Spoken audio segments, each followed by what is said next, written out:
हरित गृह प्रभाव किसे कहते हैं? हरित गृह प्रकाश की किरणें जो वायुमंडल पर यानी कि प्रवेश तो कर जाती है, लेकिन उनका अवशोषण के कारण वो बाहर नहीं जाती। CO2 और अन्य गैसों के अवशोषण के कारण वो बाहर नहीं जा पाती। कार्बन डाइऑक्साइड और अन्य गैसों क्या पाई जाती है? एक लेयर पाई जाती है जिसके अंदर प्रकाश है। सूर्य से आने वाले किरणों के अंदर कम तरंग दैर्घ्य की किरणें पृथ्वी पर आ तो जाते हैं, लेकिन अधिक क्रम दैर्घ्य की जो तरंगें होती हैं वो पृथ्वी से वापस नहीं जा पाती। किसके कारण? कार्बन डाइऑक्साइड व अन्य गैसों की परत के कारण। इसे क्या कहते हैं? हरित गृह। पृथ्वी का सामान्य तापमान कितना होता है? 15 सेल्सियस। अगर हरित गृह प्रभाव नहीं हो तो -19 सेल्सियस। ग्लोबल वार्मिंग पृथ्वी के निचले मंडल या सौरमंडल में क्या हो जाता है? पृथ्वी के औसत तापमान में वृद्धि को क्या कहते हैं? ग्लोबल वार्मिंग कहते हैं। क्या कहते हैं? Global warming. जलवायु परिवर्तन को एक दिन में होने वाली घटना है क्या? क्या? 100 वर्षों के अंदर होने वाली क्या? 100 वर्षों के अंदर होने वाली घटना को क्या करते हैं? जलवायु परिवर्तन। जो मतलब 100 वर्षों के अंदर लगातार निरंतर दोहरा रही है वही घटना, उसको क्या क्या बोलते हैं? जलवायु परिवर्तन। और जलवायु परिवर्तन से क्या होता है? बहुत सारे जो हिम चोटियाँ पिघल रही हैं ये ग्रीन हाउस गैसों के प्रभाव। प्राकृतिक कारण कौन से? जलवाष्प, कार्बन डाइऑक्साइड, मीथेन और ओजोन। मानव जनित carbon dioxide, methane, nitrous oxide और फ्लोरिनेटेड गैसें जिसके अंदर HFC हैं, PFC हैं, HF6 हैं। ग्रीन हाउस गैसों के जिम्मेदार क्षेत्र कौन से हैं? पहला तो ऊर्जा संयंत्र कितने हैं? 50%। एग्रीकल्चर कितना है? 25%। एग्रीकल्चर कितना है? 24%। इंडस्ट्री कितने हैं? 14%, 21%। और यातायात कितने हैं? 14%। ग्रीन हाउस गैसों में वायुमंडल में निवास स्थान भी है तो देख लेना। कार्बन के उत्सर्जन करने वालों देशों का घटता क्रम सबसे ज़्यादा कौन करता है? कार्बन का एमिशन चीन कितना करता है? 30%। 30% कार्बन का सबसे ज़्यादा। अमेरिका 15%। European union 9%। भारत 7%। रूस 5%। ब्लैक कार्बन क्या होते हैं? ये ठोस कण क्या होते हैं? ठोस रूप के क्या होते हैं? एरासोल होते हैं जो किसके रूप में दहन होते हैं? ईंधन का क्या होता है? आंशिक दहन के कारण क्या होते हैं? ये उत्पन्न होते हैं। किसके कारण? ईंधन का क्या हो? फ्यूल का क्या हो? आंशिक दहन हो, उसके कारण क्या होते हैं? ये उत्पन्न होते हैं। और फिर बाद के अंदर इसे क्या कर लिया जाता है? ये बर्फ़ के अंदर इनके अंदर क्या जा जाते हैं? जम जाते हैं। और फिर बाद के अंदर ये बर्फ़ के ऊपर जमने के बाद में क्या करते हैं? ऊष्मा को ज़्यादा अवशोषित करते हैं। ज़्यादा अवशोषित करेंगे, तापमान बढ़ेगा तो क्या होंगे? ग्लेशियर पिघलेंगे जिससे समुद्रों का स्तर ये बढ़ेगा। ऐसे ही क्या है? ब्राउन कण ये भी क्या है? कार्बनिक एरोसोल है। ये भी क्या है? जो पृथ्वी में क्या है? सभी जगह उपस्थित पाए जाते हैं। और ये भी क्या देते हैं? तापमान में अवशोषित होते हैं। इन्हीं के कारण क्या होते हैं? पैदा होते हैं आंशिक दहन के कारण। ये ग्रीन हाउस प्रभाव के वैश्विक उष्णता क्या होती है? Global warming. जब 2 सेल्सियस तापमान क्या हो जाए? बढ़ जाए तो बाद में क्या हो जाएगी? Global warming. कितने दिनों के अंदर? 100 वर्षों के अंदर। कितना सेल्सियस टेम्परेचर बढ़ जाए? 2 सेल्सियस टेम्परेचर, तो वो क्या किसके अंदर काउंट किया जाएगा? ग्लोबल वार्मिंग के। ग्लोबल वार्मिंग के प्रभाव क्या है? इसके कारण हिम चोटियाँ वो क्या हो रही हैं? पिघल रही हैं। समुद्रों का जल स्तर लू क्या चल रही हैं? ज़्यादा चल रही हैं। वर्षा के अंदर परिवर्तन हो रहा है और प्रजातियाँ क्या हो रही हैं? विलुप्त हो रही है। बीमारियों और महामारियों का प्रकोप बढ़ता है। प्रवालभित्तियाँ क्या हो रही हैं? विरंजन क्या हो रही हैं? विरंजन। और समूहों का तापमान बढ़ने के कारण अनेक जलीय जीवों को क्या हो रही है? क्षति हो रही है। फिर है जलवायु परिवर्तन। स्टॉकहोम सम्मेलन कब हुआ? 1972 के अंदर। क्या कहाँ पे हुआ? ये क्या है? संयुक्त राष्ट्र का क्या? मानव पर्यावरण सम्मेलन। क्या है? मानव पर्यावरण सम्मेलन। इसके कारण किसकी स्थापना हुई? UNP की। इसका मुख्यालय कहाँ पे? नेबिया नैरोबी केनिया के अंदर। और UNP किसका कार्य करता है? संयुक्त राष्ट्र का किस कार्य करता है? सतत विकास और पर्यावरण का संरक्षण के लिए कार्य करता है। कौन करता है? UNP। और इसके अंदर इंदिरा गांधी ने भी क्या की थी? पार्टिसिपेट की थी। कब लागू आई? 2005 में फरवरी। 5 जून को इस सम्मेलन आरंभ हुआ है, इसलिए फिर ये विश्व पर्यावरण के रूप में क्या मनाया जाता है। 5 जून को और स्टॉकहोम के अंदर लास्ट के अंदर क्या जारी किया गया है, स्टॉकहोम घोषणा पत्र, जिसे क्या कहा गया, पर्यावरण का मैग्ना कार्टा। क्या कहा गया, पर्यावरण का मैग्ना कार्टा। रियो सम्मेलन या पृथ्वी सम्मेलन कब हुआ, 1952 में। कितने लोगों ने पार्टिसिपेट किया, 172 देशों में। क्या किया गया इसके अंदर, एक पृथ्वी के सिद्धांत को क्या किया है, अपनाया गया। क्या एक पृथ्वी का सिद्धांत कि सीमाएं में परिवर्तन हो सकते हैं, राजनीतिक सीमाएं अलग अलग हो सकती हैं, लेकिन पूरी पृथ्वी क्या है, एक है। इसके आधार पर इसका क्या करूँ, वो करूँ। और इसके अंदर फिर बाद के अंदर 3 कौन से बाध्यकारी और 3 अबाध्यकारी क्या किए गए, जैसे एजेंडा 21 के ए बाध्यकारी, वन सिद्धांत, ऐसे ही UNFCCC क्या है, बाध्यकारी है। और कौन सा UNCCD भी क्या है, बाध्यकारी, ऐसे करके कितने 3 हैं, UNCCD, UN और CBD भी। एजेंडा 21 और रियो डिक्लेरेशन, ये सारे हैं। कितने देशों ने पार्टिसिपेट किया, UNFCCC जलवायु परिवर्तन पर संयुक्त राष्ट्र का फ्रेमवर्क या अभिसमन। यह रियो सम्मेलन का क्या है, सबसे महत्वपूर्ण क्या है, रियो सम्मेलन का सबसे महत्वपूर्ण दस्तावेज है, जिसके अंदर क्या किया गया है, जो मानवीय गतिविधियों के कारण क्या हो रहे हैं, ग्रीन हाउस गैसें उत्पन्न हो रही हैं, उनको क्या करना, कम करना। इसके लिए क्या किया गया है, ये किया गया। यह कब किया गया, 1992 के अंदर। इसके अंदर हस्ताक्षर कब हो गए, 21 मार्च 1994 को।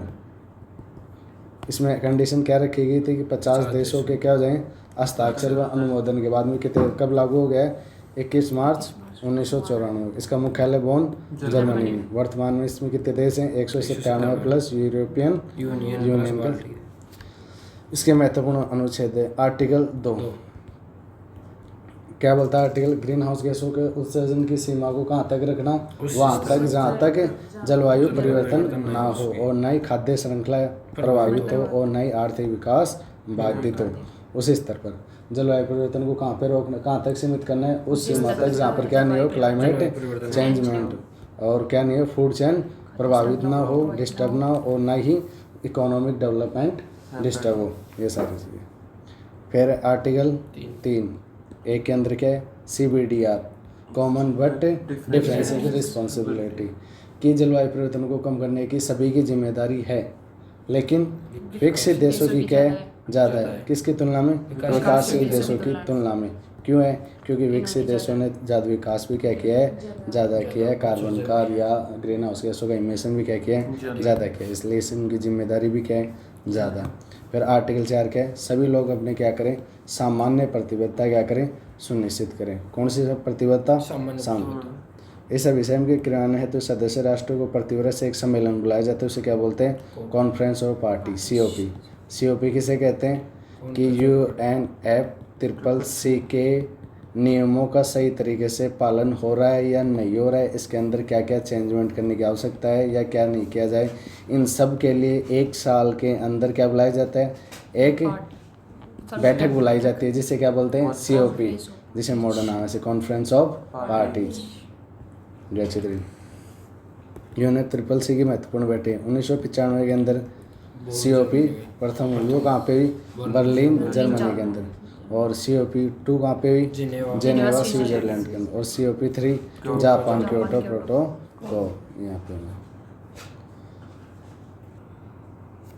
कहाँ पे आ गए, क्योटो प्रोटोकॉल कब हुआ, क्योटो प्रोटोकॉल कौन सी कॉप है, एक तो तीसरी, और कहाँ पे है, जापान के कौन से शहर के अंदर, क्योटो के अंदर।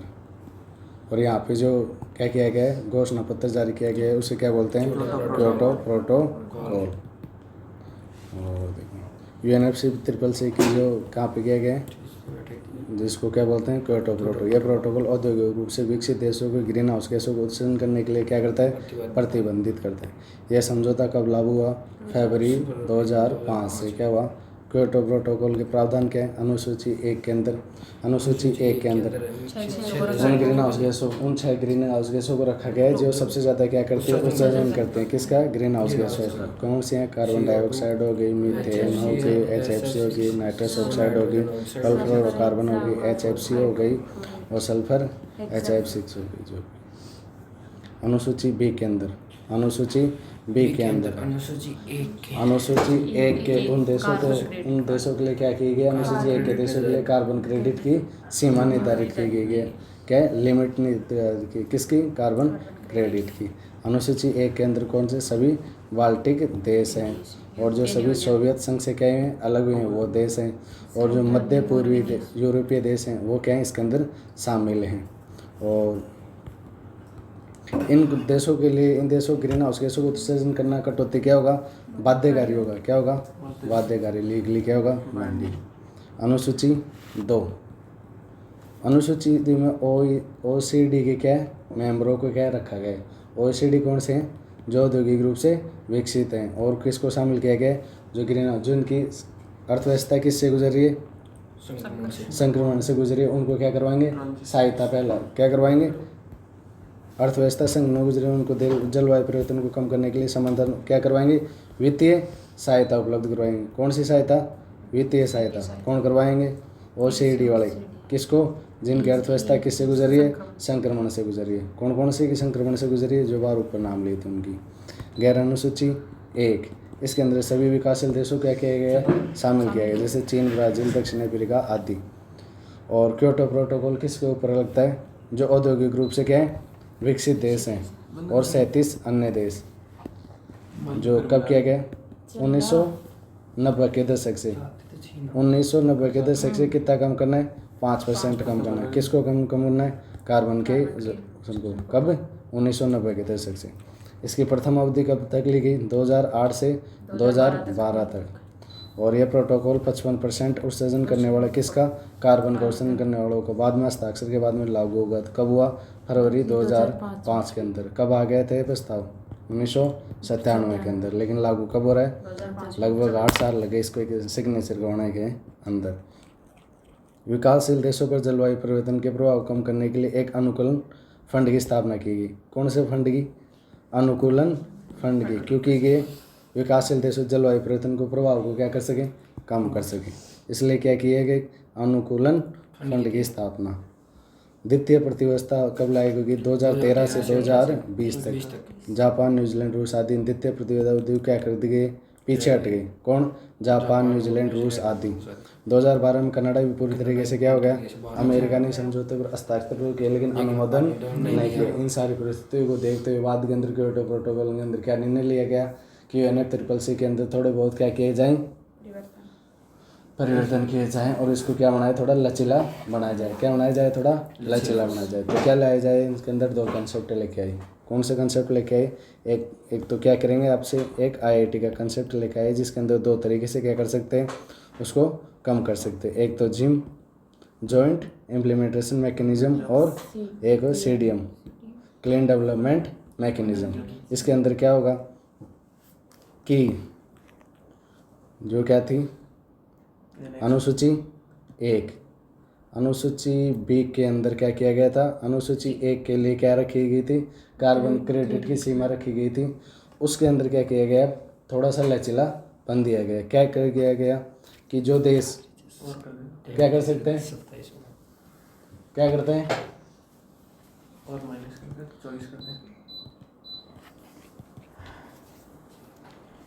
जो देश क्या करते हैं, कार्बन इमिशन ज़्यादा कर रहे हैं, और जो कोई कम कर रहा है, तो उससे क्या कर सकते हैं, कार्बन क्रेडिट की सीमा खरीद सकते हैं। उसके भी यहाँ पे क्या देना होगा, आपको पेमेंट करना होगा, या वहाँ की जो ग्रीन हाउस गैसों को कम करने के लिए जो परियोजनाएं चल रही हैं उनके अंदर क्या करना होगा, इन्वेस्टमेंट करना होगा। क्या होगा, इन्वेस्टमेंट। तो IIT, इंटरनेशनल इमिशन ट्रेडिंग, अंतर्राष्ट्रीय उत्सर्जन व्यापार, क्योटो प्रोटोकॉल के तहत सभी औद्योगिक देशों के लिए क्या की गई थी, एक कार्बन की सीमा निर्धारित की गई थी कि तुम इससे ज़्यादा कार्बन इमिशन नहीं कर सकते। इस उत्सर्जन सीमा को क्या बोलते हैं, AAU। AAU के अंदर 1 टन होता है क्या, कार्बन इमिशन करना, जो लगभग इसको क्या मान सकते हैं हम, कार्बन क्रेडिट। और AAU एक प्रकार से उस देश की कार्बन क्रेडिट है जिसका अंतर्राष्ट्रीय व्यापार किया जा सकता है।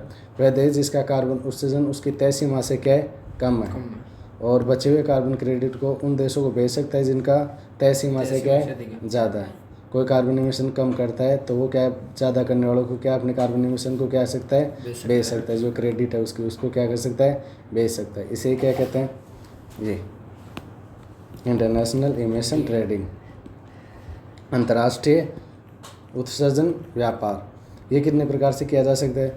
2 प्रकार से। एक तो जिम जॉइंट इम्प्लीमेंटेशन मैकेनिज्म में क्या किया जा सकता है? अनुसूची 1 वाले अनुसूची 1 के ही क्या कर सकते हैं? निवेश कर सकते हैं उनके अंदर, उन्हीं के अंदर क्या कर सकते हैं?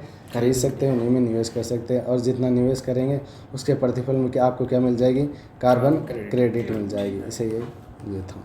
और CDM के अंदर अनुसूची 1 वाले गैर अनुसूची 1 के अंदर क्या कर सकते हैं? निवेश कर सकते हैं, उसके भी यहाँ पर क्या कर सकते हैं? कार्बन क्रेडिट ले सकते हैं। ये किसके अंदर था? CDM के अंदर। COP13, तो COP13 कब हुई? 2007 के अंदर। कब हुई? जो बाली इंडोनेशिया के अंदर। इसके अंदर क्या किया गया? इसके अंदर रोड मैप तैयार किया गया है जिसे बाली एक्शन प्लान कहते हैं। इसके अंदर क्या किया है कि 2012 के अंदर क्या लेके आएंगे? नया जलवायु परिवर्तन समझौता लेके आएंगे, जिसे अंतिम रूप कब तक दे लेंगे? 2009 तक दे लेंगे। और जो अपना जो जलवायु परिवर्तन है इसका समझौता हम किस में प्रयोग करेंगे? कोपेनहेगन के अंदर प्रस्तुत करेंगे। तब तक हम इसके अंदर क्या बना लेते हैं? विकसित और विकासशील देशों के मध्य क्या बना लेते हैं? सहमति। क्या बना लेते हैं? सहमति। और उसके उद्देश्य क्या था? जलवायु परिवर्तन को प्रभावित करने वाले ग्रीन हाउस गैसों के उत्सर्जन को कम करने के लिए विश्व में देशों को क्या करना? प्रोत्साहित करना। 2012 के बाद जलवायु परिवर्तन की रणनीति थे नियमों से आगात्मक कार्य योजनाओं का क्या करना? निर्धारण करना। विकासशील देशों पर भी उत्सर्जन से संबंधित क्या प्रतिबद्धता लागू। परिणाम क्या हुआ? 2000 में प्रतिबद्धताओं को 2009 तक क्या कर लेंगे? अंतिम रूप दें। अनुकूलन फंड क्या किया जाएगा? जारी। और UN रीड कार्यक्रम पर क्या बनी? सहमति। और भविष्य में किए जाने वाले जलवायु परिवर्तन के कितने स्तंभ माने जाएंगे? 4। उसके आधार पर हम क्या करेंगे? समन, अनुकूलन, तकनीकी स्थानांतरण और विविध। फिर COP15 कौन सी? COP15 MOP5 कोपेनहेगन डेनमार्क के अंदर 2009 के अंदर। इस सम्मेलन में US ने आते ही क्या मांग रहे थे कि विकासशील देशों के ऊपर भी क्या लगाओ? थोड़ी बहुत लिमिटेशन लगाओ, रिस्ट्रिक्शंस लगाओ। लेकिन जैसे ये बात सुनी किसने? विकासशील देशों ने। उन्होंने बना लिया एक बेसिक नाम का संगठन। और बाद के अंदर इन्होंने निर्णय लिया है कि ये बेसिक नाम का संगठन है वो अपनी बात कैसे रखेगा? कलेक्टिव बात रखेगा। किसकी? सारे साथ मिलकर अपनी बातों को रखेंगे। और बेसिक देशों के अंदर और विकास जो USA इनके बीच में क्या चढ़ गई? एक जंग। जो बाद के अंदर 2009 के अंदर में क्या करना था? जो 2012 का जो क्या था? जलवायु परिवर्तन समझौता, उसको क्या देना था? अंतिम रूप। लेकिन ये लड़ाई छिड़ने के बाद में ये अंतिम रूप तो दे नहीं पाई। लेकिन 4 बातों पर क्या बनी? सहमति बनी। कितनी बातों पर? 4 बातों के अंदर। पहली बात तो क्या की कि जलवायु परिवर्तन क्या है? एक वैश्विक समस्या है। कौन सी समस्या है? वैश्विक समस्या है। और आने वाले समय तक हम क्या करेंगे? 2 सेल्सियस तक कमी करेंगे। क्या करेंगे? 2 सेल्सियस तक कमी करेंगे। और 2020 तक जो विकासशील देश है वो अपनी प्रतिबद्धताओं जो अपनी क्या लिमिटेशन को निर्धारित करेंगे। और क्या रूप कौन से लागू होगा? कानूनी रूप से बाध्यकारी होगा। और विकसित देश और विकासशील देश भी 2020 तक अपने क्या प्रतिबद्धता सुनिश्चित करेंगे और उनके लिए बाध्यकारी नहीं होगा। ये 4 बातें उनके अंदर होती हैं। वैश्विक तापमान को क्या कर लिया? सामूहिक प्रयास से होगा। 2 सेल तक क्या कर लिया जाएगा? कम। और इसे तो 2020 तक और ये सारे। फिर कानकून मैक्सिको के अंदर 2010 के अंदर हुआ COP 2000। इसके अंदर क्या किया गया? एक अनुकूलन फंड की क्या की जो स्थापना थी उसके अंदर विकसित देश कितना कंट्रीब्यूट करेंगे? 30 अरब करोड़। और कब तक देंगे? 2010 से 2012 तक देंगे। और एक क्या किया गया? ग्रीन क्लाइमेट फंड की स्थापना की जो बाद के अंदर साउथ कोरिया के अंदर कहाँ पे? क्या पे? इंचियोन शहर के अंदर इसको क्या करेंगे? इस्टेब्लिश करेंगे। फिर है COP18 MOP दोहा कतर। इसके अंदर जो क्या घोषणा पत्र जारी किया उसे क्या कहते हैं? दोहा। इस सम्मेलन को समय सीमा क्या किया गया? निर्धारित। पहले क्या किया गया था कि 2012 के अंदर क्या दे रहे थे? हम अंतिम रूप दे रहे थे 2009 वालों को जो कोपेनहेगन के अंदर हुआ था। लेकिन बाद में उसको तो हम दे नहीं पाए। तो उसने क्या बोला गया कि जो अपने पहली प्रतिबद्धता अवधि थे उसको ही क्या कर दिया जाए? बढ़ाया जाए। 1 जनवरी 2013 से बढ़ाकर कितना कर दो? 2020 तक कर दो। फिर बाद में ये बात हुई कि अब चलो कोई बात नहीं इसको तो बढ़ा दो। लेकिन हम क्या कर लेते हैं? 2015 तक क्या कर लेते हैं? समझौता कर लेते हैं, नया समझौता। और उससे कब लागू कर देंगे? 2020 से कर देंगे। लेकिन इस सम्मेलन में प्रोडक्शन में आपको 1 जनवरी 2000 बढ़ाते गए और द्वितीय प्रतिबद्धता का प्रावधान होगा। यह निर्णय लिया गया कि नया वैश्विक जलवायु परिवर्तन 2000 में सभी देशों 2000 तक प्रभावी होगा। फिर ग्रीन क्लाइमेट डिसीजन के अंदर करते हैं। फिर COP वार्सा पोलैंड के अंदर, किसके अंदर? Warsaw Poland. इसके अंदर लॉस एंड डैमेज का मुद्दा क्या उठाया गया? किसने उठाया? Association of small islands and state. ये कहाँ? ये सम्मेलन के अंदर। ये क्या बोल रहे हैं कि जो लॉस एंड डैमेज का मुद्दा है उसको कौन से पिलर के अंदर जोड़ो? 5वें पिलर के अंदर। लेकिन बाद के अंदर ये बात ऐसी हुई तो बाद के अंदर यूएसए ने कहा कि हम 5वें पिलर के अंदर नहीं, विकसित देशों ने कहा कि हम 5वें पिलर के अंदर नहीं जोड़ेंगे। लेकिन बाद के अंदर इतनी लड़ाई के बाद में थोड़ी बहुत उनके बीच में जो बात हुई उसमें 4 प्रकार की चीज़ों पर क्या बनी? सहमति बनी कि हम तकनीकी हस्तांतरण कर सकते हैं, वित्तीय सहायता उपलब्ध करवा सकते हैं और बीमा का क्या कर सकते हैं, वो कर सकते हैं, और जो पूर्व सूचना जो तंत्र क्या है वो इस्टेब्लिश करवा सकते हैं। क्या करवा सकते हैं? वित्तीय सहायता कौन सी है? ऐसी थोड़ी वो नहीं है। आपातकालीन क्या? वित्तीय के अंदर जोखिम का आपातकालीन हेल्प और पूर्व चेता और तकनीकी हस्तांतरण कर सकते हैं। और इसे क्या कहेगी? वार्सा व्यवस्था। वार्सा व्यवस्था विकसित विकासशील नियम से। फिर है पेरिस फ्रांस के अंदर, कब हुआ? COP 21 कब हुई? 2000 COP 21 हुई 2015 के अंदर। और इसके अंदर पेरिस अकॉर्ड जलवायु संशोधन। इसके अंदर कितने लोगों ने पार्टिसिपेट किया? 196 और यूरोपियन। इस सम्मेलन के उद्देश्य रखे कि वैश्विक तापमान को 2 सेल्सियस तक क्या कर लिया जाएगा? कम कर लिया। जलवायु परिवर्तन का दुष्प्रभाव कम निपटने के लिए क्या की जाएगी? सीमित करना पड़ेगा। और जो दुष्प्रभाव उनके लिए क्या करनी पड़ेगी? क्षमता को विकसित करना पड़ेगा। कार्बन उत्सर्जन कम हेतु वित्तीय सहायता प्रदान करना। इसमें क्या क्या प्रावधान किए गए? एक तो क्या किया गया? INDC स्टेब्लिश किया गया। कौन सा? INDC। इसके अंदर अपने क्या करना है?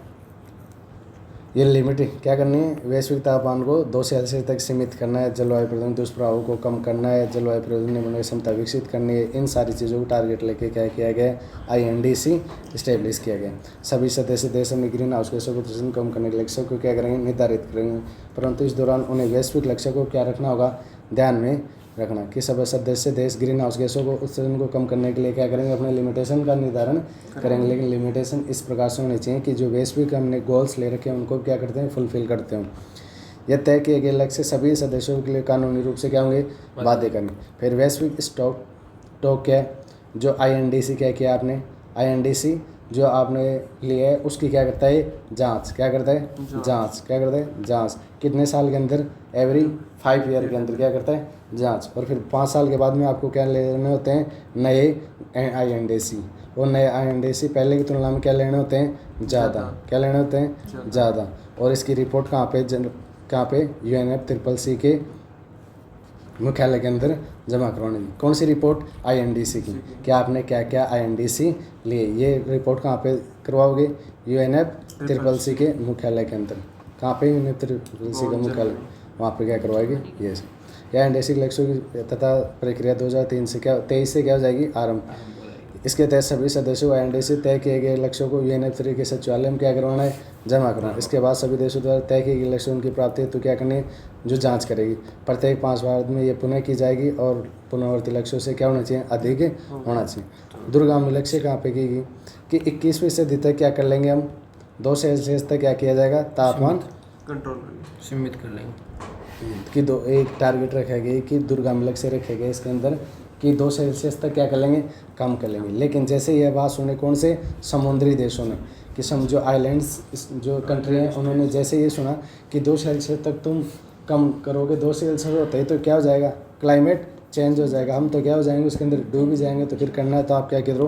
1.5 करो। जैसे 1.5 का नाम सुना तो कौन आ गए? सऊदी अरेबिया ये कूद के आ गए कि इतना क्या करना है? मुश्किल है।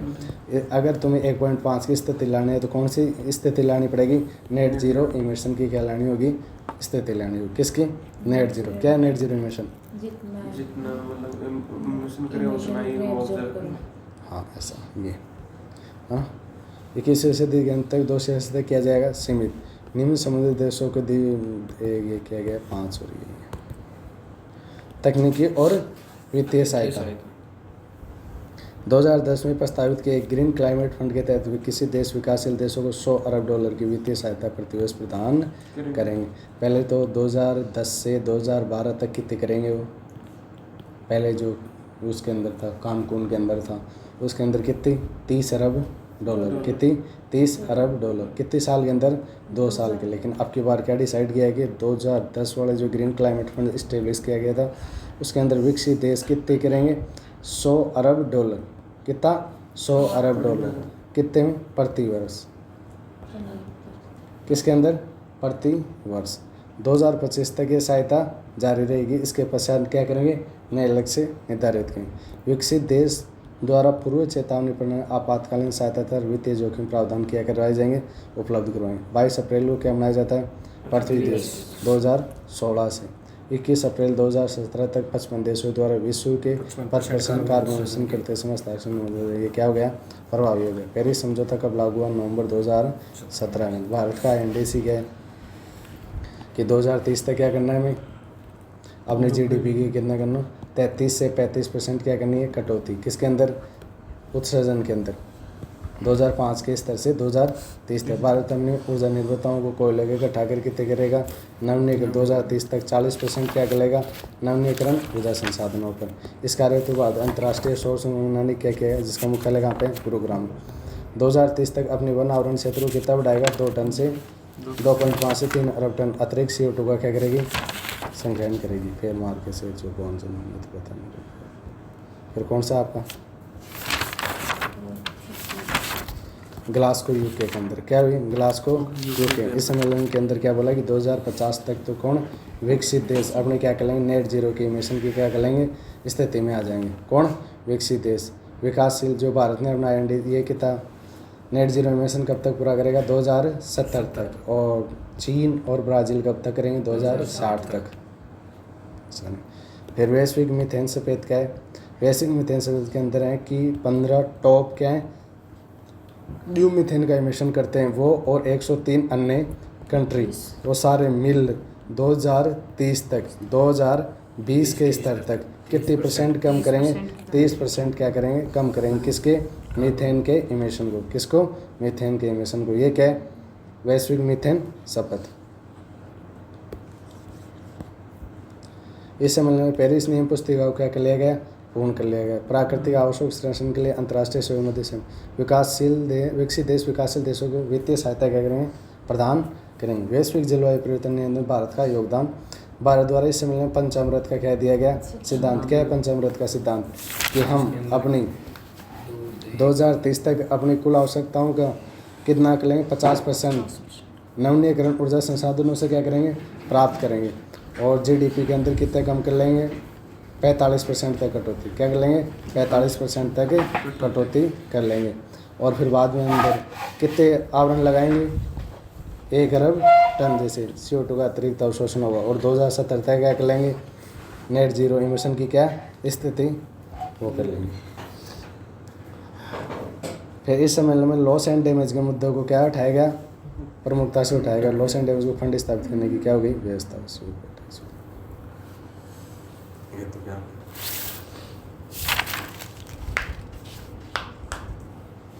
और नया टॉपिक ये काटो, IPCC लिखा रखा है क्या, क्या लिखा रखा है तुम्हारे,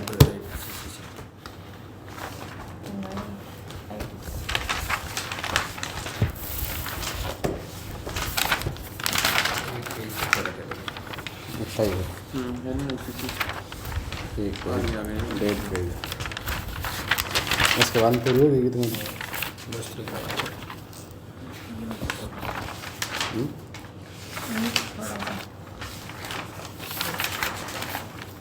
खरत जलवायु परिवर्तन पर अंतर सरकारी पैनल IPCC।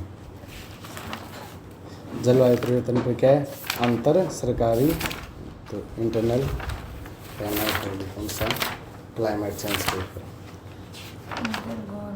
इंटर गवर्नमेंट क्या बोल रहा हूँ पूरा, intergovernmental panel on climate change. इसकी स्थापना कब की गई, 1988 के अंदर। IPCC की स्थापना कब की गई, 1988 के अंदर। UNP तथा विश्व मौसम विज्ञान संगठन, किसने, UNP तथा विश्व मौसम विज्ञान संगठन द्वारा की गई। बाद में संयुक्त राष्ट्र की सामान्य सभा द्वारा इसका क्या गया, समर्थन किया गया। किसकी? संयुक्त राष्ट्र। संयुक्त राष्ट्र की एक सभा है, वो कौन सी है?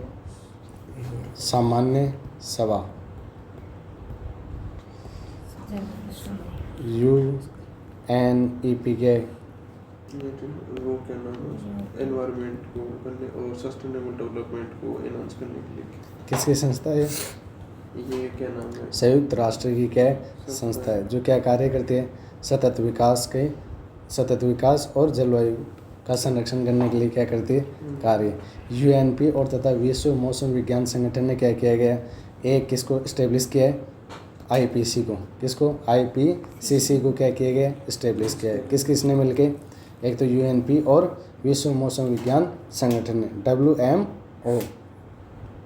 बाद में इसे संयुक्त राष्ट्र की कौन सी सामान्य सभा द्वारा इसका क्या कर दिया गया? समर्थन कर दिया गया। फिर देखो, IPC की रिपोर्ट में आर्थिक, सामाजिक, वैज्ञानिक एवं तकनीकी सूचनाओं के आंकड़े क्या किए जाते हैं? शामिल किए जाते हैं। कौन से? आर्थिक, सामाजिक और वैज्ञानिक। आर्थिक, सामाजिक और वैज्ञानिक, जिसके यह समझाया जाए कि जलवायु परिवर्तन के खतरे क्या हैं तथा इन्हें नियंत्रित करने के लिए समर्थन अनुकूलन का वैज्ञानिक आधार पर क्या हो सकता है। IPCC स्वयं का कोई भी क्या शोध कार्यक्रम नहीं चलाती और तथा ना ही ये जलवायु या इससे संबंधित घटनाओं की क्या करती है? निगरानी। शोध कार्य मतलब IPSC एक ऐसी संस्था नहीं है जिसके अंदर क्या करें? IPSC के मेंबर जाएं और जगह जगह पे जाके क्या करें? शोध करें, रिसर्च करें। ऐसा कोई कार्यक्रम नहीं चलाती। कौन नहीं चलाती? IPCC। ये कौन से आंकड़ों के आधार पर अपनी रिपोर्ट जारी करती है? अपनी रिपोर्ट जारी है आर्थिक आंकड़े आई, सामाजिक आंकड़े आई, आर्थिक और सामाजिक और वैज्ञानिक कोई आंकड़े मिल जाते हैं ना। जैसे कोई आर्थिक आंकड़े क्या है? पब्लिक हुए, जैसे इकोनॉमिक सर्वे क्या हुआ अपना जारी हुआ, उससे कुछ लेगी आंकड़े, गरीबी के, क्लाइमेट पे क्या प्रभाव पड़ रहे हैं, ये सारे क्या लेगी? प्रभाव। फिर कुछ सामाजिक आंकड़े, कौन से? कोई सामाजिक आंकड़े के अंदर आए कि भारत के अंदर मतलब धर्म के आधार पर इतनों पर क्या हो रहा है? भेदभाव हो रहा है। जाति के आधार पर इतनों पर क्या हो रहा है? भेदभाव हो रहा है। रंग के आधार पर क्या हो रहा है? यहाँ पे। फिर एक रिपोर्ट आई वैज्ञानिक कि भारत में टेक्नोलॉजी के एडवांसमेंट के अंदर भारत इतना आ गया है, इन क्षेत्रों के अंदर पिछड़ रहा है, इन सारे ऐसी क्या धीरे मतलब भारत के अंदर क्या होती हैं? रिपोर्ट या भारत के स्तर पर या वैश्विक स्तर पर क्या होती हैं? रिपोर्ट पब्लिश होती रहती है। उनसे क्या लेता है? ये आंकड़े लेता है। कौन लेता है? IPCC। ये खुद का कोई शोध कार्यक्रम चलाता है क्या? फिर खुद का शोध कार्यक्रम नहीं चलाता, फिर कहाँ से लाते हैं आंकड़े? ये लाता है कोई सामाजिक रिपोर्ट से अपने क्या ले लिए? कुछ आंकड़े ले लिए। कोई आर्थिक क्या ले लिए? वहाँ से कुछ ले लिए। और कोई वैज्ञानिक रिपोर्ट आई, उससे क्या ले लिए? अपने आंकड़े। इनसे क्या ले लेता है? आंकड़े। और उनको सबका सही तरीके से क्या करता है? एनालिसिस और करके अपने क्या डाल देता है? एक रिपोर्ट। जैसे बीच के हमने एक रिपोर्ट पढ़ी थी, उसके अंदर बताया कि अमेरिका नेर जो कौन से कुवैत नेर, इनने क्या कर दिया? डिक्लाइन कर दिया था इसकी रिपोर्ट से कि 1.5 क्या हो गया? क्लाइमेट चेंज हो गया। और उन्होंने क्या कर दिया? मना कर दिया।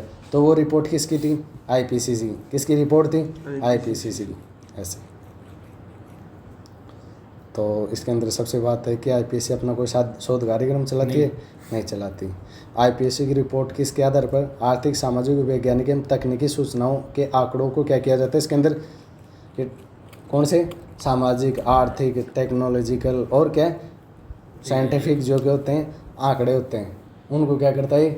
कैप्चर करता है और अपने एक रिपोर्ट के अंदर अच्छी तरीके से क्या करता है? इनको एनालिसिस करता है और बाद में एक रिपोर्ट बना के क्या कर देता है? पब्लिश कर देता है। अलग से अपना आप कोई क्या नहीं चलाता? शोध कार्यक्रम नहीं चलाता। IPCC द्वारा आकलन रिपोर्ट तथा विशेष रिपोर्ट प्रकाशित की जाती हैं। अब तक ये 6 आकलन रिपोर्ट प्रकाशित कर चुका है।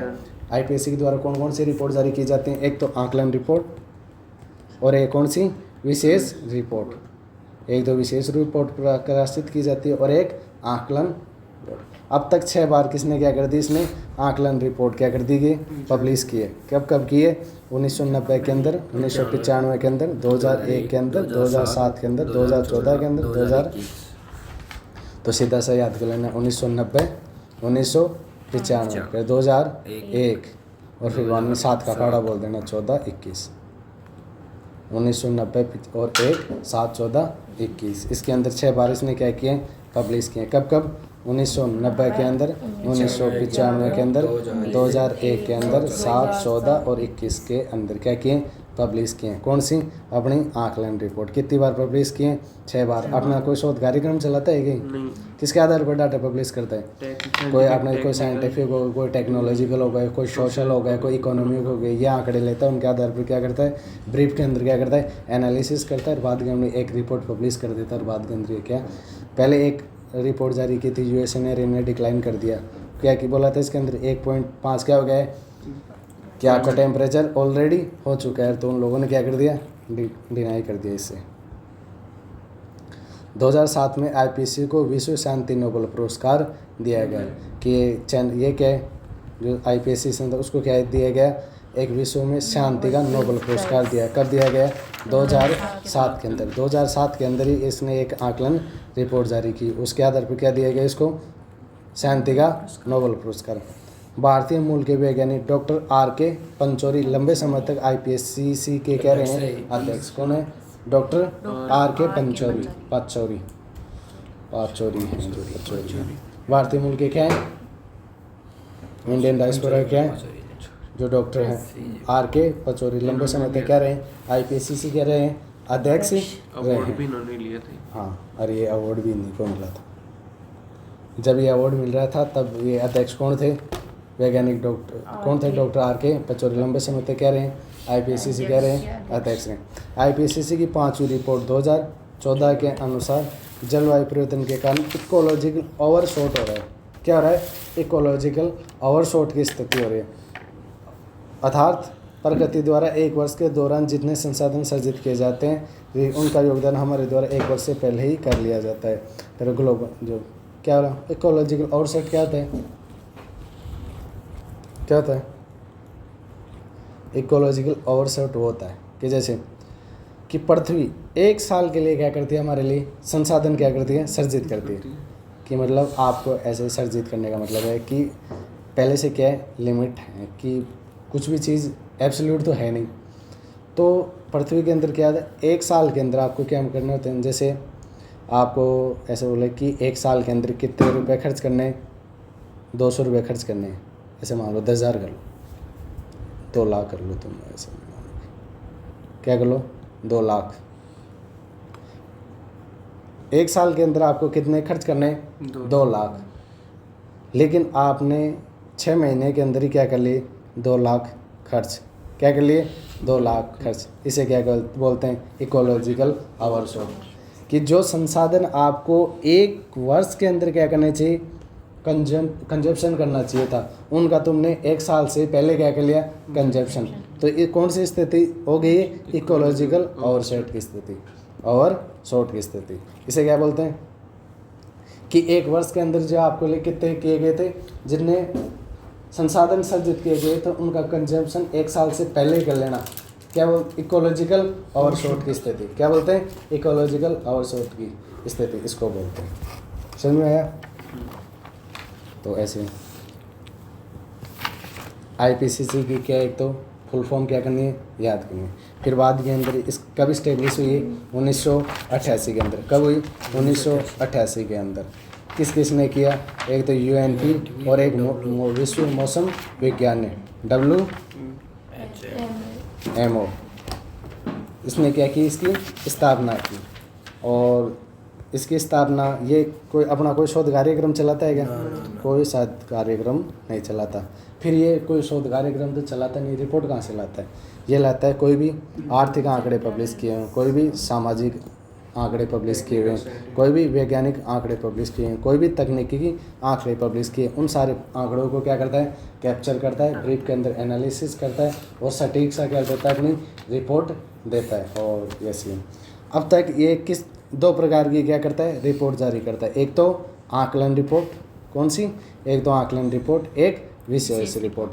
आकलन रिपोर्ट अब तक 6 बार कर चुका है। एक तो 1990 के अंदर, एक 1995 के अंदर, एक 2001 के अंदर, फिर 7, 14, 21 के अंदर क्या कर दिया इसने, वो कर दिया। 2007 के अंदर शांति का क्या दिया गया इसको, नोबेल पुरस्कार। उस टाइम कौन थे? पाचौरी, आर के पाचौरी, जो भारतीय मूल के, जो आईपीएससी के ज़्यादा लंबे समय तक कह रहे हैं अध्यक्ष भी रहे हैं। 2014 के अंदर इसने एक रिपोर्ट पब्लिश की जिसके अंदर बताया कि इकोलॉजिकल आउटसेट की क्या स्थिति हो रही है। इकोलॉजिकल आउटसेट क्या है कि जो संसाधन एक वर्ष के लिए क्या किए जाते हैं, सर्जित किए जाते हैं, उनका उपयोग या कंजम्पशन तुम एक साल से क्या कर लेना, पहले कर लेना, वो क्या कहलाता है? इकोलॉजिकल ओवरशॉट कहलाता है। फिर है ग्लोबल फुटप्रिंट नेटवर्क, एनजीओ के द्वारा अर्थ ओवरशॉट डे की क्या की जाती है? गणना की जाती है। कि अर्थ ओवरशॉट डे की क्या की गणना कौन करता है? Global footprint network. अगर किसी ने लिख नहीं रखा है तो लिख लेना इसको, कभी भी पूछ लिया जा सकता है यूपीएससी के अंदर कि ग्लोबल फुटप्रिंट नेटवर्क एनजीओ द्वारा अर्थ ओवरशॉट डे की क्या की जाती है? गणना की जाती है अर्थ ओवरशॉट डे की। लिखा रखा है तुम? लिख रही है लिख रखा जी? नहीं, ग्लोबल फुटप्रिंट, फुट पैरों वाला फुट, प्रिंट प्री पैक क्या वही होगी मात्रा, प्रिंट नेटवर्क एनजीओ रख दिया ब्रैकेट के द्वारा पृथ्वी ओवरसेट यही लगा ओवरशॉट ही। पृथ्वी ओवरसेट की गणना करेगी। ओवरसेट ओवरसेट डे की डे गणना की की जाती है। दिन डे लिखना है, ये रिपोर्टिंग देख बनाओ। अच्छा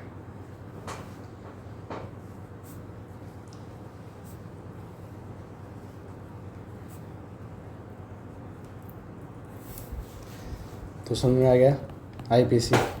आईपीसी अंतर सरकारी जो पैनल है किसके? जलवायु परिवर्तन के लिए अंतर सरकारी पैनल क्या करते? इसके स्टैब्लिश कब हुआ? 1988 के अंदर। कब किसने? यूएनपी और WMO ने ओवरशॉट डे, अर्थ ओवरशॉट डे। एक एनजीओ कौन सा है?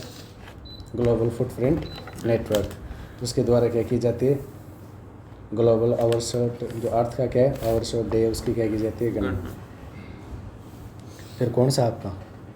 वेजिटेशन पहले वो बताओ, दिखा दो। डिफॉरेस्टेशन, सस्टेनेबल डेवलपमेंट नहीं बता रखा पहले। क्या तुम्हारे? चलो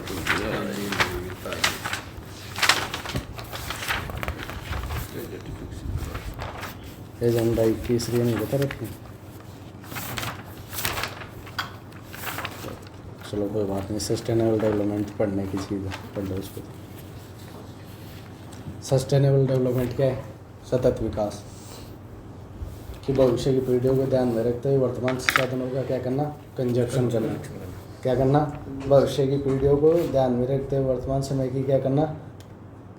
संसाधनों का क्या करना? कंजप्शन करना। क्या कहलाता है? सस्टेनेबल डेवलपमेंट, सतत विकास। अब ये परिभाषा किसने दी? क्या है ये सब? एक है ब्रिटलैंड आयोग, पर्यावरण एवं विकास पर विश्व आयोग, पर्यावरण विश्व आयोग पर 1983। पर्यावरण विकास पर विश्व आयोग कौन सा है? 1983। कौन सा आयोग है? ब्रिटलैंड आयोग। कौन सा है? ब्रिटलैंड आयोग की रिपोर्ट हमारा साझा भविष्य, उसकी एक रिपोर्ट आई कौन से नाम से? हमारा साझा भविष्य।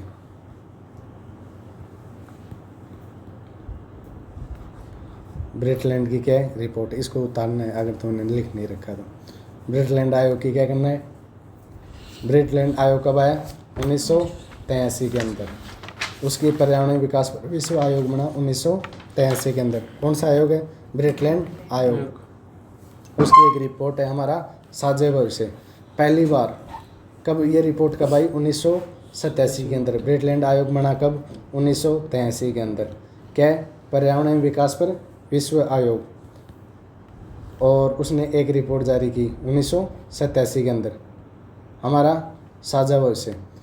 उसके अंदर क्या किया, आधिकारिक रूप से सतत विकास को क्या किया है, परिभाषित किया। जब मैंने आपको पढ़ाया कौन से SDG गोल, SDG गोल के अंदर मैंने यही बताया, ये वहाँ पे भी आया था, ब्रिटलैंड आयोग का नाम, ये भी सारी चीज़ें। और कौन जारी पहली बार आधिकारिक तौर पर ऑफिशियल कौन करता है, जो सस्टेनेबल डेवलपमेंट की जो परिभाषा डेफिनेशन कौन देता है, ब्रिटलैंड आयोग। कब बना था, 1983 के अंदर, 1983 के अंदर बनता है। 1987 के अंदर क्या करता है, अपनी एक रिपोर्ट पब्लिश करता है। उसका नाम था, रिपोर्ट का क्या नाम था, हमारा साझा भविष्य, हमारा साझा भविष्य। उसके अंदर क्या देता है, सतत विकास की परिभाषा, कौन से विकास की, सस्टेनेबल डेवलपमेंट की क्या देता है, डेफिनेशन। और बोलता है सतत विकास वह अवधारणा है जिसमें वर्तमान मानव समुदाय अपनी आवश्यकताओं की पूर्ति भावी पीढ़ियों की आवश्यकताओं को समझौता किए बगैर करे। कि सतत विकास कौन सी अवधारणा है, वह अवधारणा है जिसके अंदर जो वर्तमान के अंदर जो समुदाय अपनी आवश्यकताओं की पूर्ति भविष्य की पीढ़ियों की आवश्यकताओं से समझौता किए बगैर क्या करे, कंजप्शन करें, वो क्या है, सतत विकास। प्राकृतिक संसाधनों का संरक्षण, प्रकृति को पुनर्निर्माण, क्षमता का संरक्षण, भावी पीढ़ियों का पर्यावरणीकरण जोखिमों से थोपने से बचने पर सतत विकास संभव हो पाएगा। क्या होता है कि प्राकृतिक संसाधनों का क्या करना है, संरक्षण करना है, प्रकृति का पुनर्निर्माण, क्षमता का क्या करना है, संरक्षण, भावी पीढ़ियों पर पर्यावरणीय जोखिम को थोपने से बचने पर क्या होगा, सतत विकास होगा। कि पर्यावरण का जो क्लाइमेट चेंज हो रहा है उसको भावी पीढ़ियों पर क्या नहीं है, थोपना नहीं है, उसको क्या करना है, कम करना है। प्रकृति का क्या करना है, पुनर्निर्माण, क्षमता का क्या करना है, संरक्षण करना है, प्राकृतिक संसाधनों का क्या करना है, संरक्षण करना है। सतत विकास के कितने आयाम हैं, 3। एक तो आर्थिक व्यवहार्यता, एक पर्यावरण संरक्षण, एक सामाजिक सघनता, क्या है, सामाजिक समानता। फिर है एजेंडा की सतत विकास के अंदर ये लिख नहीं रखा ना, पूर्व उतारने से कैसे। तो सतत विकास की पहली बार परिभाषा कौन देता है, ब्रिटलैंड आयोग। कब इस्टेब्लिश हुआ, 1983 के अंदर। एक पब्लिश की इसने अपनी 1987 के अंदर। रिपोर्ट का क्या नाम था, हमारा साझा भविष्य। उसके अंदर क्या करता है, पब्लिक, और इसके अंदर पहली बार क्या देता है, सतत विकास की परिभाषा। क्या है सतत विकास, अपनी वर्तमान आवश्यकताओं की पूर्ति भावी पीढ़ियों की आवश्यकताओं की पूर्तियों से समझौता किए बगैर क्या करना, पूर्ति करना, वो क्या कहलाता है, सतत विकास कहलाता है। और इसके अंदर और क्या बताया कि प्रकृति का क्या करो, संरक्षण करो, भावी पीढ़ियों के ऊपर पर्यावरण को, क्लाइमेट चेंज को थोपो मत, इनका संरक्षण करो, अपनी क्षमता विकसित करो पूर्व इसकी, ये सारी की इसके अंदर की। और 3 प्रकार से क्या है, सतत विकास की कितने आयाम बताइए, 3। एक आर्थिक व्यवहार्यता, एक पर्यावरण संरक्षण, एक सामाजिक सघनता। फिर एजेंडा 21। यह सतत विकास से संबंधित संयुक्त राष्ट्र संघ की कार्य योजना जो रियो सम्मेलन के द्वारा जारी की था 21वीं शताब्दी में सतत विकास का क्या है, एजेंडा है। इस दस्तावेज सदस्य देशों के लिए कानूनी रूप से बाध्यकारी नहीं है। यह पर्यावरण को प्रभावित करने वाले उन मानवीय कार्यों का व्यापक ब्लूप्रिंट है जो वैश्विक स्तर पर संयुक्त राष्ट्र संघ, राष्ट्रीय स्तर पर सरकारों तथा स्थानीय स्तर पर मुख्य समूहों द्वारा किए जाते हैं। यह पर्यावरण को प्रभावित करने वाले उन मानवीय कार्यों का क्या है, व्यापक क्या है, ब्रॉड क्या है, ब्लूप्रिंट है जो वैश्विक स्तर पर संयुक्त राष्ट्र संघ व राष्ट्रीय स्तर पर सरकारों द्वारा, स्थानीय स्तर पर मुख्य समूहों द्वारा किए जाते हैं। इसके अंदर कौन कौन सी बातें की गई कि जो राष्ट्र के लेवल पर तुम क्या कर रहे हो, पर्यावरण को प्रभावित करने वाले कौन कौन सी गतिविधि कर रहे हैं, वो एक संयुक्त राष्ट्र संघ कौन कौन सी गतिविधि कर रहा है, उनका सब व्यापक क्या है, ब्लूप्रिंट है। एजेंडा 21 को में कितने अध्याय, 40 अध्याय, जिन्हें 4 भागों में क्या किया गया है, विभाजित किया है। कौन कौन से 4 विभाजित भाग हैं, आर्थिक तथा सामाजिक विकास के आयाम। आर्थिक तथा सामाजिक विकास के आयाम में से क्या हो रहा है, जो क्या होता है, पर्यावरण परिवर्तन होता है, वो क्या है, इसके अंदर सारे हैं। विकास के लिए प्राकृतिक संसाधनों का संरक्षण व प्रबंधन, विकास के लिए प्रमुख समूह की भूमिका को मजबूत करना, जैसे अंतर्राष्ट्रीय संस्थाएं, राष्ट्रीय सरकारें तथा स्थानीय समूह, विकास की योजनाओं को क्या करना, क्रियान्वयन करना। क्या एजेंडा 21।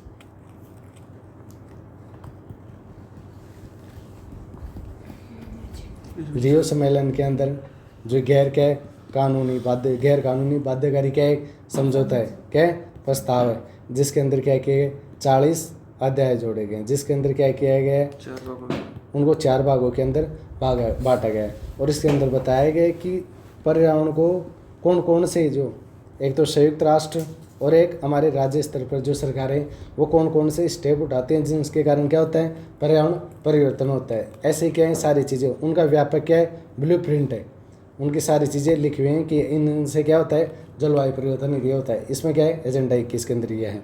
और फिर 4 आधार पर किस किस आधारों पर इनको क्या किया जाए, संरक्षित किया जाए, सामाजिक आर्थिक क्षेत्र पर किया जाए, इन सारी चीज़ ऐसे किया जाए। 4 सतत विकास में बाधाएं कौन सी कि सतत विकास हो क्यों नहीं रहा, कि एक तो है अत्यधिक क्या है, हमारी पॉपुलेशन है, पॉपुलेशन क्या क्या होना, ज़्यादा होना। आर्थिक गतिविधियों के अंदर क्या हो रही है, बढ़ोतरी हो, तीव्र क्या हो रहा है, औद्योगिकरण हो रहा है, शहरीकरण हो रहा है, नवीनीकरण हो रहा है, कीटनाशक पीड़कनाशी रासायनिक ये सारे, इनके कारण क्या नहीं हो रहा, सतत विकास नहीं हो रहा। एक तो क्या है, पॉपुलेशन ज़्यादा है, औद्योगिकरण क्या हो रहा है, तीव्र गति से हो रहा है, शहरीकरण भी क्या हो रहा है, और नवीनीकरण और ये सारी चीज़ें क्या हो रही हैं, ये सतत विकास में क्या है, बाधा है, क्या है, बाधा। फिर सतत विकास की प्राप्ति के प्रयास, मानव जनसंख्या को पर्यावरण पृथ्वी की वहन क्षमता तक क्या करना, सीमित रखना। क्या है वहन क्षमता, यानी कि वो उनकी कैपेसिटी के अनुसार, हाँ, कि पृथ्वी की जितनी कैपेसिटी है उतने ही क्या करना, लोगों तक क्या करना, सीमित करना। पृथ्वी की जितनी कैपेसिटी, जितने संसाधनों, जैसे एक जंगल के अंदर क्या है कि 50 क्या है जानवर है, उनका क्या है, पर्याप्त क्या है, पोषण है, पर्याप्त क्या है, फूड है। अब ये इसकी क्या है, वहन क्षमता है, क्या है, वहन क्षमता है, कितनी, ओनली 50 जानवर। अब यहाँ पे कितने हो गए, 70 जानवर, तो इसकी वहन क्षमता क्या क्या, संतुलन बिगड़ गया। तो हम क्या करें, इसकी वहन क्षमता तक वापस क्या लेके आएँ, इसकी कैपेसिटी तक क्या लेके आएँ, इसको लेके आएँ। तो ये अर्थ की जो वहन क्षमता है वो 5 मिलियन, ऐसे यहाँ पे लिखा हुआ है, और 7 मिलियन तो हो गई से 7 से 8 मिलियन पहले ऐसे थे ना। और मानव जनसंख्या को पर्यावरण पृथ्वी की वहन क्षमता तक क्या करना, सीमित करना। तकनीकी विकास प्राकृतिक संसाधनों के प्रभावी उपयोग हेतु करना और उनके अत्यधिक दोहन के लिए। ऐसा नहीं होना चाहिए कि तकनीकी विकास प्राकृतिक संसाधनों के प्रभावी उपयोग के लिए करें, न कि उनके अत्यधिक दोहन के लिए। क्या करें, टेक्नोलॉजी का प्रयोग किसके लिए करें, सुन भी रहे हो, मैं से आंधे हो गए। जो टेक्नोलॉजी का उपयोग करना है, जो प्राकृतिक संसाधनों का क्या करें, इफेक्टिव तरीके से क्या कर सकें, उपयोग कर सकते हैं, न कि उनका अत्यधिक दोहन करें। टेक्नोलॉजी जैसे क्या है, पेड़ काटने वाली क्या है, मशीन है, ये डेवलप कर ली तुमने, ये इसे क्या करते हो, पेड़ काटते हो आजकल। अब इसका उपयोग क्या करना है कि अच्छी तरीके से क्या कर सको, तुम यूज कर सको। ऐसा नहीं कि इसको लगा के सारे क्या कर दो, पूरी मशीन से उसको पूरे पेड़ों को ही काट दो, प्रभावी क्या कर सको, उपयोग कर सको, ना कि अत्यधिक दोहन। फिर नवीनीकरण ऊर्जा संसाधनों का उपयोग करते और उनके स्थान पर नवीनीकरण ऊर्जा संसाधनों का क्या करना है, उपयोग करना है। कौन से संसाधनों का उपयोग करना है, नवीनीकरण ऊर्जा संसाधनों का क्या करना है, उपयोग करना है। सभी प्रकार के प्रदूषण को क्या करना है, नियंत्रित करना है। कौन से, सभी प्रकार के। प्राकृतिक संसाधनों का उपयोग दूरदृष्टि से करना होगा। सतत विकास को कैसे रोक सकते, सतत विकास के लिए हम क्या प्रयास कर सकते हैं। एक तो टेक्नोलॉजी का उपयोग कैसे करें हम, प्रभावी उपयोग के लिए, ना कि अत्यधिक दोहन के लिए। नवीनीकरण जो ऊर्जा संसाधन है उन क्या करें, उपयोग। जो अनवीनीकरण ऊर्जा संसाधन है उनका उपयोग क्या करें, कम करें। और क्या है, सभी प्रकार के प्रदूषण को क्या करें, नियंत्रित करें। प्राकृतिक संसाधनों का उपयोग कौन से, दूरदृष्टि, लॉन्ग टर्म के हिसाब से करें कि प्राकृतिक संसाधन लंबे समय तक क्या सकें, याद हो भी सके और लंबे समय तक विलुप्त भी नहीं हो। ऐसा नहीं कि इतना प्रयोग कर लेना कि बाद में इनके लिए बचे ही नहीं, ऐसे। फिर है सतत विकास से संबंधित महत्वपूर्ण सम्मेलन, कुछ नहीं लिख रखे क्या। फिर जोहान्स सम्मेलन, इसका आधिकारिक नाम क्या है, सतत विकास पर विश्व सम्मेलन। तेरे में लिखा रखा, मैंने नहीं यहाँ बंद कर दिया। फिर उसके बाद में डिफोरेस्टेशन, अब तो उसमें से है कि सर ने तुम्हें ज़्यादा लिखवाया, तुम्हारा बेस्ट था ना।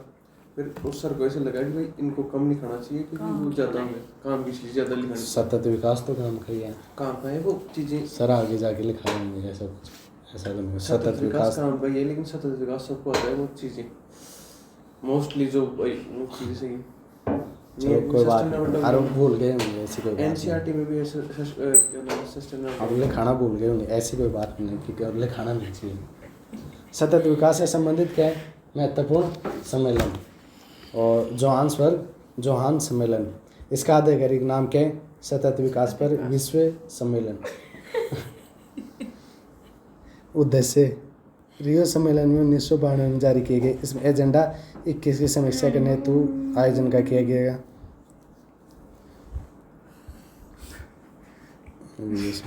चलो सर्टिफिकेशन निकालना है।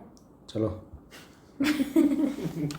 मरुस्थलीकरण, उपजाऊ भूमि का शरण, मरुस्थलीकरण ये तो होएगा। नहीं है, लेकिन ये अगला वाला टॉपिक है, ये हमारे पहले लिखा दिया डिफोरेस्टेशन। ये है ओनली 15 मिनट का। 15 मिनट का डेजर्टिफिकेशन, 15 मिनट को ना 15 कुछ और कुछ हो। ए बोल रहे 15 रिवीजन के लिए 15 मिनट है मान। ठीक है ना? चलो स्टार्ट करो मरुस्थलीकरण। मरुस्थलीकरण है ना, D4 डेजर्टिफिकेशन। मरुस्थलीकरण भूमिशरण की क्या एक प्रक्रिया है जिसके द्वारा एक उपजाऊ भूमि अपनी वनस्पति तथा जीवों को खोकर रेगिस्तान में क्या हो रही है? परिवर्तित होती जा रही है। क्या मरुस्थलीकरण? Fertile land changes itself into desert by losing its flora and fauna. जैसे मरुस्थलीकरण ऐसे होता है कि क्या था इसके अंदर, किसके अंदर? राजस्थान के वेस्ट के अंदर क्या हो रहा है? मरुस्थलीकरण। वहाँ पे पहले क्या कर रहे थे? अगर भूमि का क्या कर रहे थे? प्रयोग भी कर रहे थे।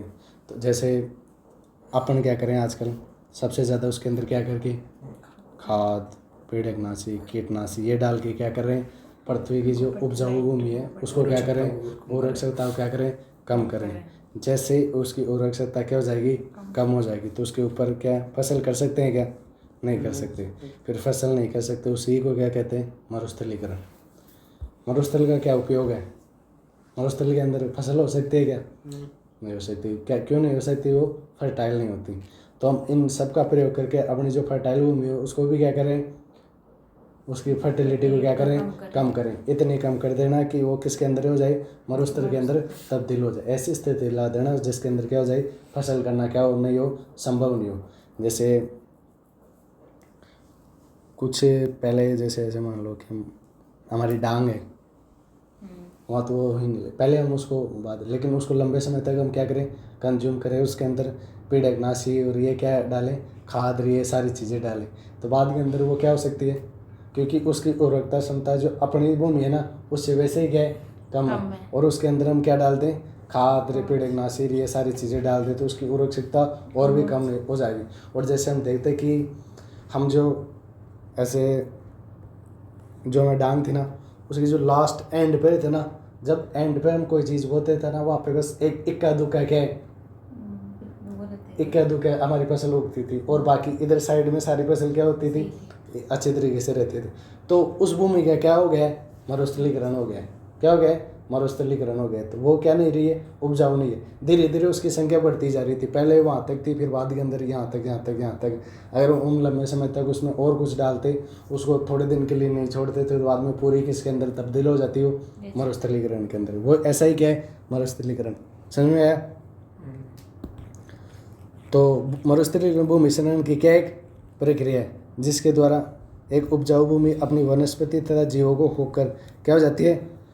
रेगिस्तान में परिवर्तित होती है। वनस्पति को मतलब जिसके ऊपर जो हरियाली रहती है उसको क्या कर देती है? खो देती है। और कैसी भूमि हो जाती है? बंजर।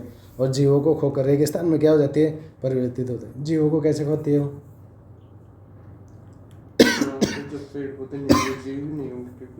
सीधी सी बात है, बोल दिया करो इतने तो सभी कि वनस्पति नहीं रहेंगे तो क्या रहेंगे? जीव जंतु नहीं रहेंगे। पानी और जीव इनको क्या कर देती है? खो देती है। कौन?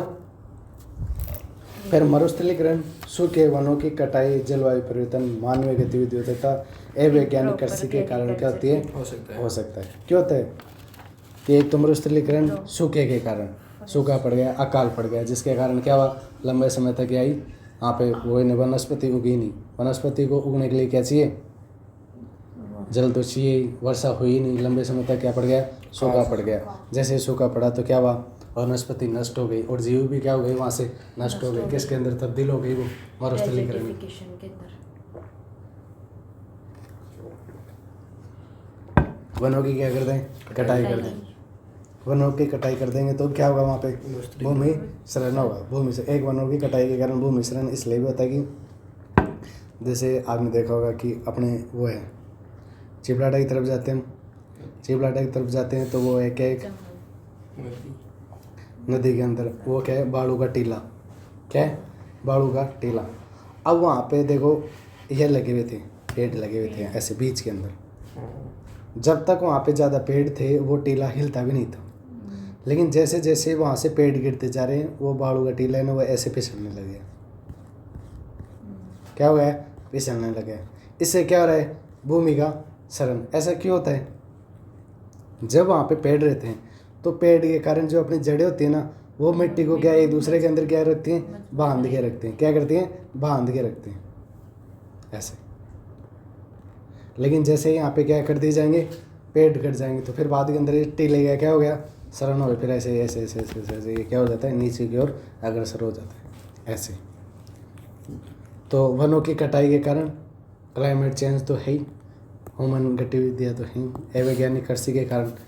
अवैज्ञानिक कृषि के कारण, अवैज्ञानिक का मतलब जहाँ पे फर्टिलाइजर्स की ज़रूरत इतनी नहीं लेकिन ज़रूरत से ज़्यादा क्या कर देना? फर्टिलाइजर्स डाल देना, पीड़कनाशी डाल देना, कीटनाशी डाल देना। एक लिमिट से ज़्यादा जितनी क्या नहीं है रिक्वायरमेंट भी नहीं है उससे ज़्यादा क्या कर देना उसके अंदर। ये क्या है? अवैज्ञानिक कृषि है। और प्रॉपर ट्रीटमेंट नहीं करना ऐसे। ये सारी चीज़ें क्या है? क्या है? मरुस्थलीकरण। भूमि क्षरण की जीव प्रक्रिया जिसके अंदर उपजाऊ भूमि अपनी वनस्पति और जीवों को खोकर इसके अंदर तब्दील हो जाए, रेगिस्तान के अंदर तब्दील हो जाए। क्यों होती है? वनों की कटाई, सूखे के कारण, जलवायु परिवर्तन के कारण, इन सारे जो अवैज्ञानिक कृषि के कारण, मानवीय गतिविधि के कारण क्या हो जाती है? वो तब्दील हो जाती है। किसके अंदर? उपजाऊ भूमि से मरुस्थलीकरण के अंदर। मरुस्थलीकरण के कारण क्या है? अत्यधिक क्या कर दो? वहाँ पे पशु चराई। अत्यधिक पशु चराई करोगे तो क्या हो जाएगा? वहाँ पे वनस्पति नष्ट, और वनस्पति जीव भी नष्ट हो जाएंगे। फिर बाद में किसके अंदर चली जाएगी? वो वनों की क्या कर दो? कटाई कर दो। कृषि में क्या है? अवैज्ञानिक तरीके से शहरीकरण तथा अन्य उपयोग के लिए भूमि में परिवर्तन करो। वनों को काट दो शहरों के लिए, वो अपने आप ही हो जाएगा। जलवायु परिवर्तन। भूमि के संसाधनों का अत्यधिक क्या कर दो? दोहन जैसे खनन, प्राकृतिक आपदाएं जैसे बाढ़, तूफान आदि के कारण भी क्या रहा है? मरुस्थलीकरण हो रहा है। क्या है मरुस्थलीकरण? ऐसी प्रक्रिया जिसके अंदर उपजाऊ भूमि क्या हो रही है? अपनी वनस्पति और जीवों को होकर मरुस्थलीकरण के अंदर तब्दील हो रही है। रेगिस्तान के अंदर क्या हो रही है? तब्दील हो रही है। किसके कारण हो रही है? वनों की कटाई के कारण, अत्यधिक क्या करने के कारण, एग्रीकल्चर के कारण, अत्यधिक पशु चराई के कारण, शहरीकरण के कारण, बाढ़, भूकंप आदि के कारण, इन सारी चीज़ों। फिर मरुस्थलीकरण के क्या है? इम्पैक्ट क्या है? प्रभाव क्या है? मरुस्थलीकरण से प्रभावित क्षेत्रों में कृषि कार्य क्या हो रही? कृषि कार्य लिखा रखा है क्या? कृषि उत्पादन घटना तथा किसानों में गरीबी बढ़ना। कृषि उत्पादन घटना तथा किसानों में गरीबी का बढ़ना। मरुस्थलीकरण से प्रभावित क्षेत्रों में कृषि कार्यों से क्या हो रहा है? असंगठन हो जाते हैं। आचरण। इन क्षेत्रों में बाढ़ की संभावना क्या हो जाती है? बढ़ जाती है। क्यों बढ़ जाती है इन क्षेत्रों में बाढ़ की संभावना? यहाँ पे मरुस्थलीकरण, यहाँ पे जो फ्लोरा एंड फेना तो रहेगी नहीं, तो फ्लोरा एंड फेना है नहीं वहाँ पे, जिस वजह से मतलब जो मिट्टी है ना उसके साथ बाइंडिंग नहीं रहेगी, और बाइंडिंग नहीं रहेगी तो वहाँ पे जो मिट्टी का कटाव है ना वो ज़्यादा होगा। जैसे ऐसा तो मिट्टी का कटाव को फ्लडिंग कहते हैं। मरुस्थलीकरण हो गया। अब मरुस्थलीकरण की संभावना ज़्यादा क्यों बढ़ जाती है वहाँ पे? जैसे यहाँ पे क्या थे? पेड़ पौधे थे। पहले तो क्या थे? पेड़ पौधे थे ऐसे ऐसे। भूमि की अंदर से जकड़न भी क्या थी? मजबूत थी ऐसे। और यहाँ से क्या आई? बाढ़ आई। तो बाढ़ यहाँ पे क्या होगा, अवरोध उत्पन्न होगा, बाढ़ को रोकने की कोशिश करेगा, ये भी क्या करेगा, बाढ़ को रोकने की कोशिश करेगा, ये भी क्या करेगा, बाढ़। ये भूमि भी उतनी सरल तरीके से बह के नहीं जाएगी जितने सरल तरीके से अब बह के जाएगी मरुस्थलीकरण के कारण। मरुस्थलीकरण के कारण ये पेड़ तो क्या हो गए सारे समाप्त। बाढ़ आई, बाढ़ के कारण वो लंबा समय क्या करेगी, लंबा सफ़र क्या करेगी, तैयार वो करेगी।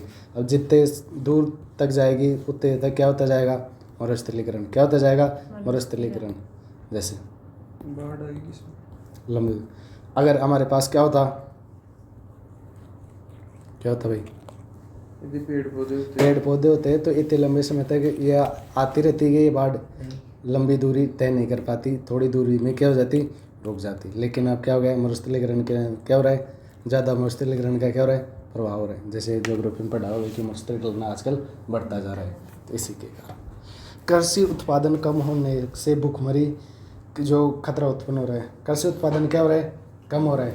अब मरुस्थलीकरण के क्या कारण और क्या हो रहा है, मरुस्थलीकरण के कारण हमारे हो रहा है कि कृषि उत्पादन भी क्या हो रहा है, कम हो रहा है। कृषि उत्पादन कम होगा तो भूखमरी क्या होगी, ज़्यादा होगी। जल की गुणवत्ता क्या हो रही है, खराब होती जाती है। जल की गुणवत्ता भी क्या हो रही है, खराब हो रही है। उपरोक्त सभी कारणों से चलती गरीबी का क्या हो रहा है, प्रभाव कर जो भी बढ़ रहा है।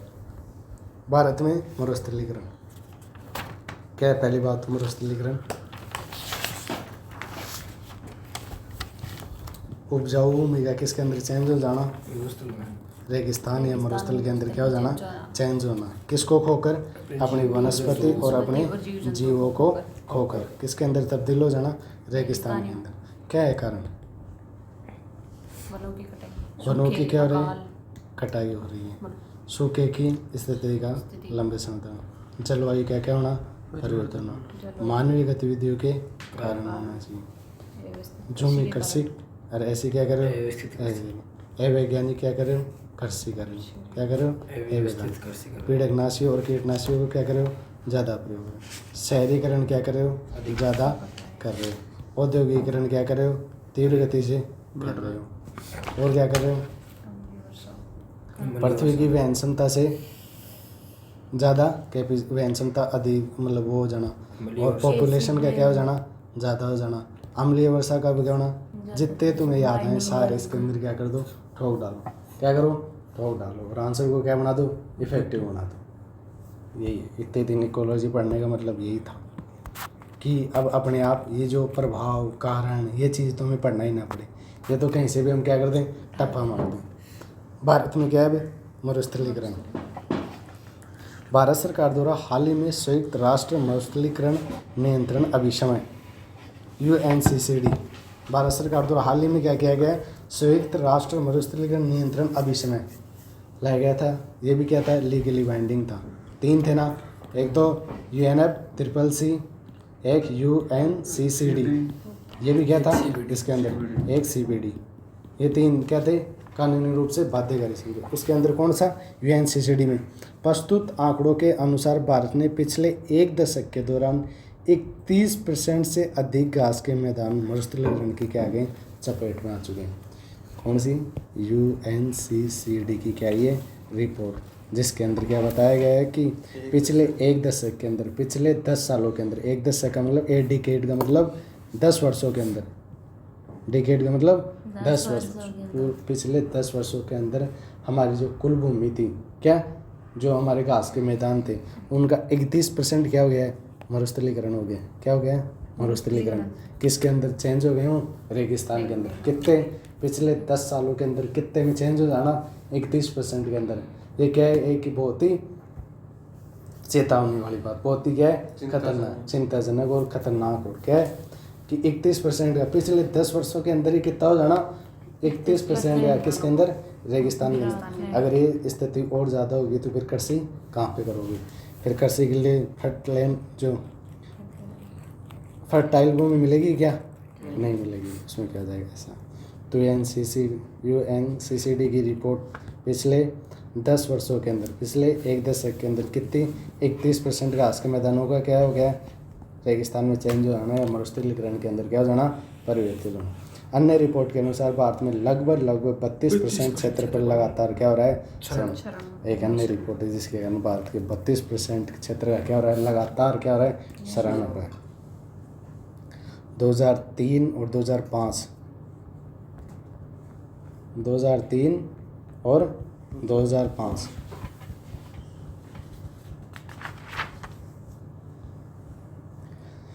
2011 से 2003 से 2005 तथा 2011 से 2013 के बीच भारत के 26 राज्यों में मरुस्थलीकरण के स्तर में वृद्धि देखी गई। इनमें भी देश की 80% से अधिक निम्नकृत भूमि केवल 9 राज्यों में स्थित है।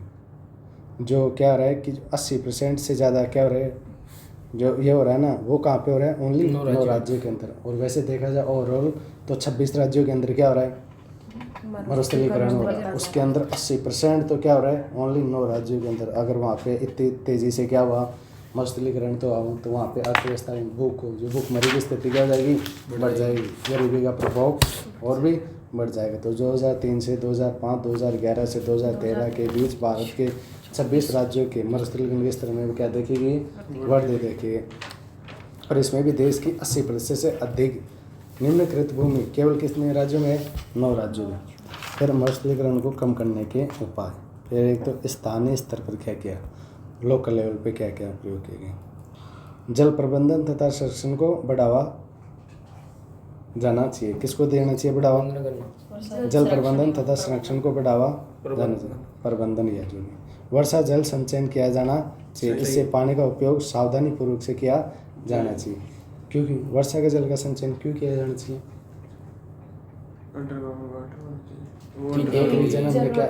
एक रीजन हमने क्या पढ़ा था, मरुस्थलीकरण के कारण सूखे की स्थिति। तो सूखे की स्थिति को नहीं आने दे, उन्हीं को क्या बना देना, इन वो कर देना। तो सूखे की स्थिति क्या करें, वर्षा के जल संचयन का क्या करो, अच्छे से इफेक्टिव तरीके से क्या करो, मैनेजमेंट करो और उनका उपयोग करो, जिससे ज़्यादा से ज़्यादा क्या नहीं आ सके, सूखे की समस्या नहीं आए। और फिर दूसरा क्या था, क्या एक क्या थी, वनों की कटाई। तो वहाँ से तो वर्षारोपण के माध्यम से मृदा की गुणवत्ता में क्या की जा सकती है, वृद्धि की जा सकती है। रेत की दीवार तथा विंड ब्रेक पेड़ों की कतार का उपयोग है। विंड ब्रेक है करके मिट्टी उड़ने का रोका जाना चाहिए। विंड ब्रेक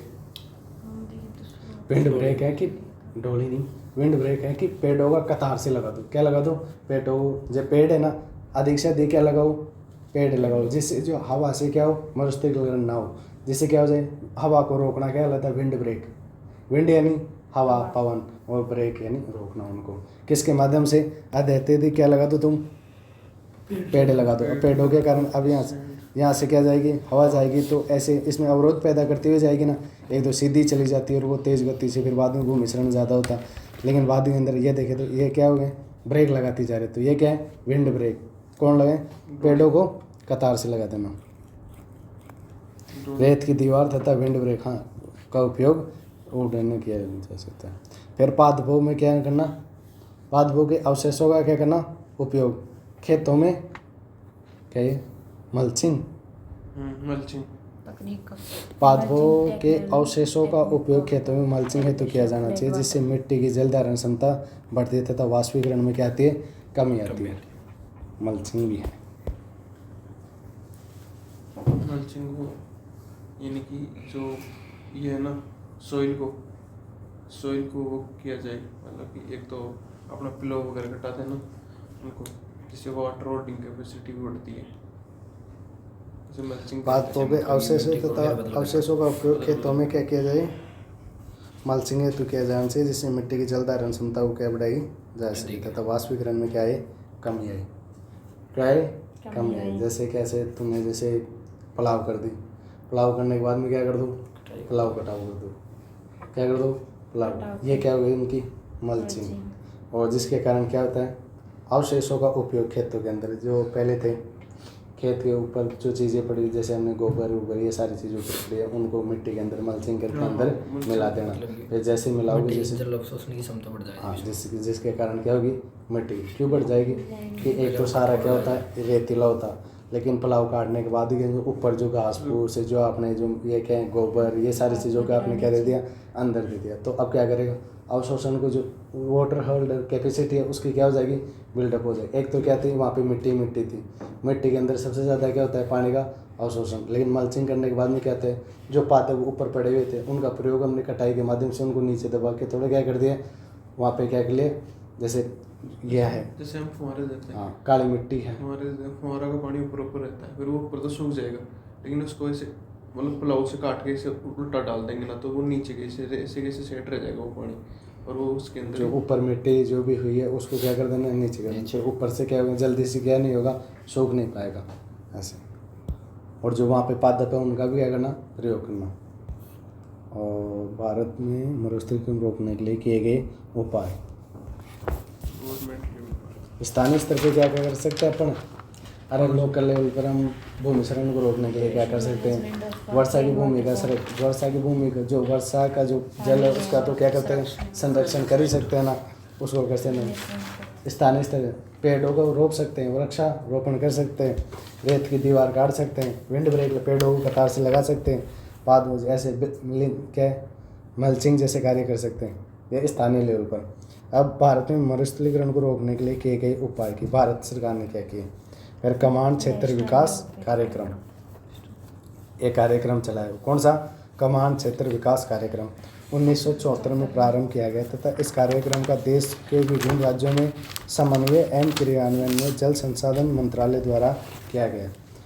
एक इनिशिएटिव चलाया गया, यह प्रोग्राम चलाया गया, कौन सा, कमांड क्षेत्र विकास कार्यक्रम 1974 में प्रारंभ किया गया। इस कार्यक्रम का देश के विभिन्न राज्यों में क्या किया गया, समन्वयन क्रियान्वयन, कौन से मंत्रालय द्वारा, जल संसाधन मंत्रालय द्वारा।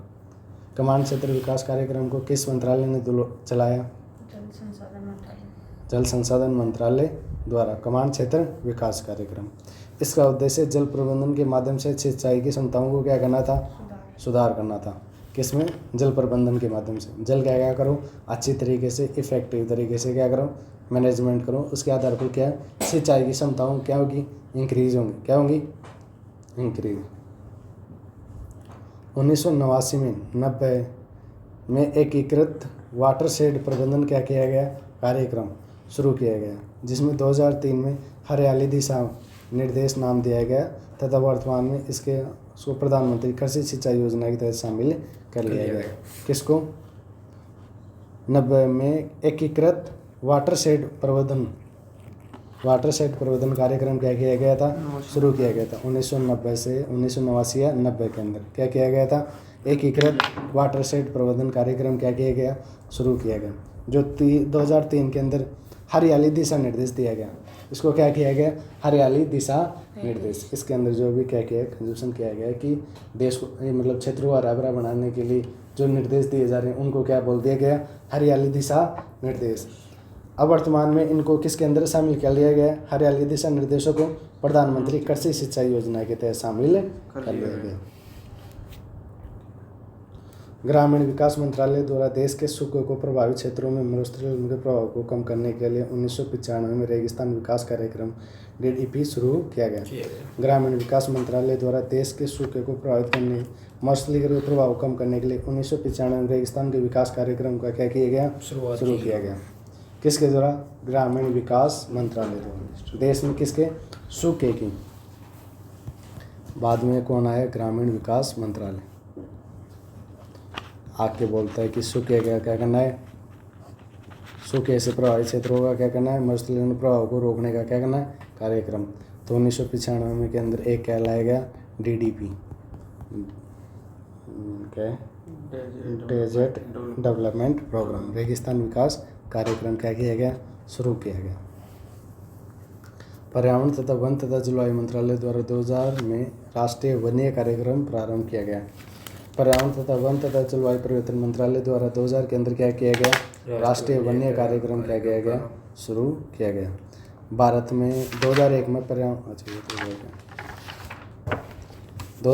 पर्यावरण तथा वन जलवायु मंत्रालय द्वारा national action program to combat desertification लागू किया गया। भारत में 1994 संयुक्त राष्ट्र मरुस्थलीकरण नियंत्रण अभियान हस्ताक्षर देश बनाया गया। भारत में भूमि क्षरण के लिए एटलस इसरो ने क्या किया, 2016 के अंदर क्या किया, जारी किया। पहले तो कौन से स्तर पर प्रयास थे, स्थानीय स्तर पर। किस पे, स्थानीय स्तर पर क्या कर सकते हैं, वर्षा के जल संरक्षण को रोक सकते हैं, वनों को कटाई को रोक सकते हैं और वहाँ पे क्या कर सकते हैं, वृक्षारोपण कर सकते हैं। क्या कर सकते हैं, विंड ब्रेक के लिए क्या लगा सकते हैं, अत्यधिक पेड़ों को, भूमि डोलियाँ खींच सकते हैं, किसके लिए, इसको रोकने के लिए, भूमि शरण को। ये तो स्थानीय स्तर पर। अब भारत सरकार ने क्या क्या किया इसके लिए, कार्यक्रम, कमांड क्षेत्र कार्यक्रम चलाया जिसके 19 और ये सारी चीज़ें चलाई। और क्या चलाया, एकीकृत वाटर शेड प्रबंधन कार्य चलाया। ग्रामीण विकास मंत्रालय ने एक इनिशिएटिव लाई, कौन सा, DDP का। पर्यावरण मंत्रालय ने 2020 में ऐसे किया। 2001 में पर्यावरण, वन तथा जलवायु परिवर्तन मंत्रालय द्वारा national action program to combat desertification लागू किया गया। फिर भारत में 1994 में संयुक्त राष्ट्र मरुस्थलीकरण नियंत्रण अभियान UNCCD के पर क्या किया गया, हस्ताक्षर। भारत UNCCD पर हस्ताक्षर क्यों किया, कि डेजर्टिफिकेशन को क्या किया जा सके, रोका जा सके। ये किसके, भारत के स्तर पर क्या किया गया, प्रयास किया गया। कमांड क्षेत्र विकास कार्यक्रम चलाया गया और वाटर शेड क्या किया गया, कार्यक्रम चला गया। पर्यावरण वन जलवायु मंत्रालय ने क्या चलाया, इनिशिएटिव चलवाई। और फिर बाद के अंदर हरियाली क्या की दिए गए, दिशा निर्देश दिए गए। आजकल उन्होंने प्रधानमंत्री कृषि योजना के अंदर क्या कर लिया, उनको सिंचाई योजना के अंदर शामिल कर लिया गया। ये कैसे भारत के लेवल पे क्या किए गए, उनको रोकने के लिए प्रयास किए गए। भारत में मरुस्थलीकरण तथा भूमि शरण एटलस को इसरो द्वारा 2016 में जारी किया गया। भारत में मरुस्थलीकरण तथा भूमि शरण एटलस को इसरो ने कब जारी किया, 2016 के अंदर। क्या बता है इसका को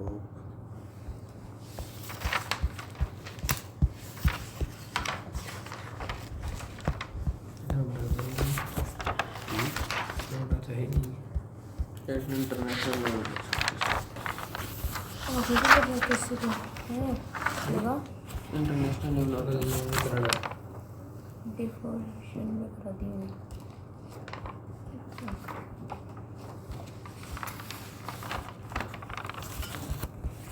चलो इतना ही।